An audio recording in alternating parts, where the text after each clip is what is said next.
yang waktu dari Emerson, CEO Oracle, itu juga menulis buku.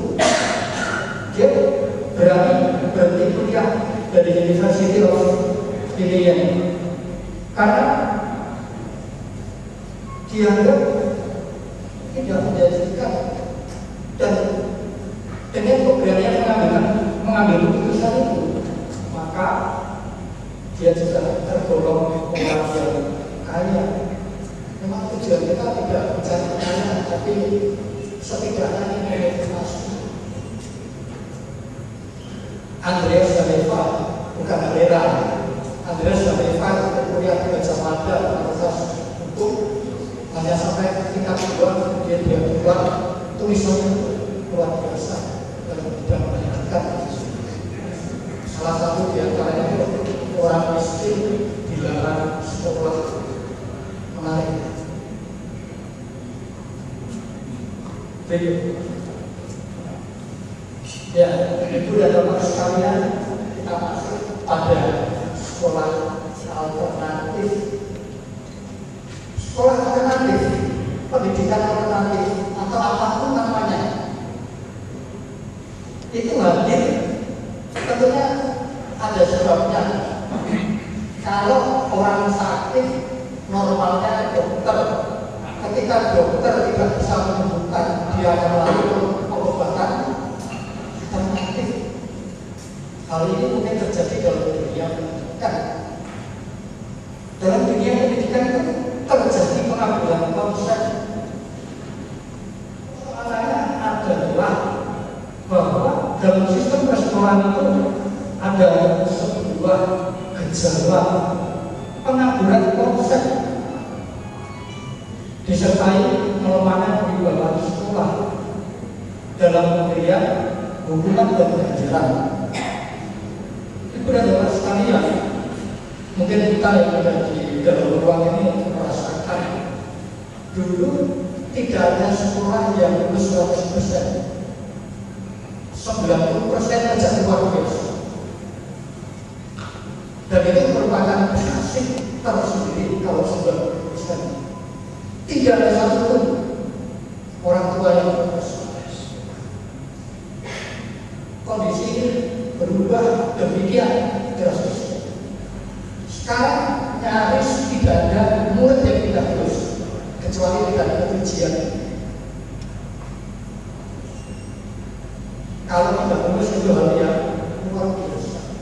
Mengapa? Barangkali ada sesuatu yang salah. Mereka, anak-anak yang menjadi korban terjadinya pengaburan konsep ini akan lari memilih mencari sekolah alternatif. Apakah itu misalnya mereka yang layak bisa saja masuk ke home schooling, pasti dia lari. Kemudian yang kedua, sekolah formal tidak cukup memberikan bekal pengetahuan, sehingga prestasi murid itu hanya diukur dari aspek pengetahuan. Prestasi lainnya jarang sih. Tidak saja. Mungkin kita yang ada di dalam ruang ini menjadi pengelola sekolah atau mungkin kepala sekolah. Pertanyaan saya, adakah di antara kita ketika upacara, ketika menjelang akhir tahun ajaran, ada yang memberikan penghargaan pada murid yang jujur? Adakah di antara kita yang memberikan penghargaan kepada murid yang suka membantu temannya? Yang terjadi adalah penghargaan pada mereka yang prestasinya bidang akademik tinggi. Persoalan diperoleh dari mana? Masalah yang penting matematika, bahasa Inggris, semuanya, dan itu akan mendapatkan penghargaan. Tidak salah kalau kemudian kejujuran yang menjadi gambaran utama ketika pembentukan karakter itu kian terabaikan. kondisi real dalam dunia pendidikan kita. Ya, kita lanjut. Untuk program yang kedua, biasanya anak-anak semacam ini larinya tetap memilih sekolah formal, tetapi juga ikut sekolah alternatif. Jadi ada dua pilihan, ganda dua-duanya. Kemudian yang ketiga, ini mengatur pada kesetaraan untuk mendapatkan pendidikan, equality of educational opportunity. Memang pendidikan praksis sekolah pendidikan nasional yang secara formal dikemas dalam ruang kelas ternyata tidak mampu mengakomodasi tingkat pertumbuhan individu anak-anak usia sekolah. Memang sudah bercakap seperti itu. Akibatnya jamaah itu diperlukan, terutama sekolah di luar biasa. Tiap tahun ajaran baru, PSB mahasiswa baru, semua caranya bagaimana dengan PHK masuk, dan masyarakat tidak pernah mempermasalahkan. Ibu dan bapak sekalian, dunia pendidikan Indonesia tidak pernah bermasalah. Akan bermasalah ketika satu, anaknya tidak lulus ujian. Akan bermasalah ketika anaknya tidak diterima di sekolah. Setelah itu tidak bermasalah. Ya, berikut.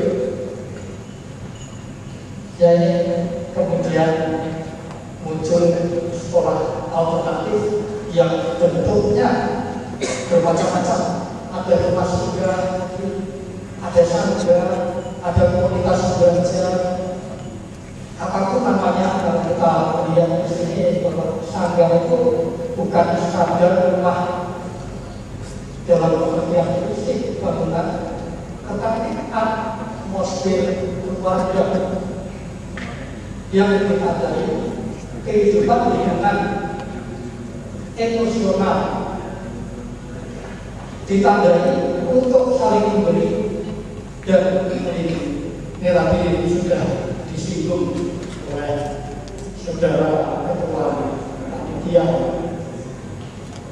Hal yang bisa saya tangkap ketika saya mencoba mengkaji, mentelaah apa yang dilakukan oleh teman-teman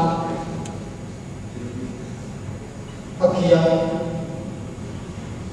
pendidikan alternatif ini, karakteristiknya adalah antara lain egaliter, sama, guru dan murid sama. Dan ini bukan konsep baru, semenjak diajar di Maroko ada prinsip amok, pamok, dan sekolah itu terbuka 24 jam. Mereka itu biasa main.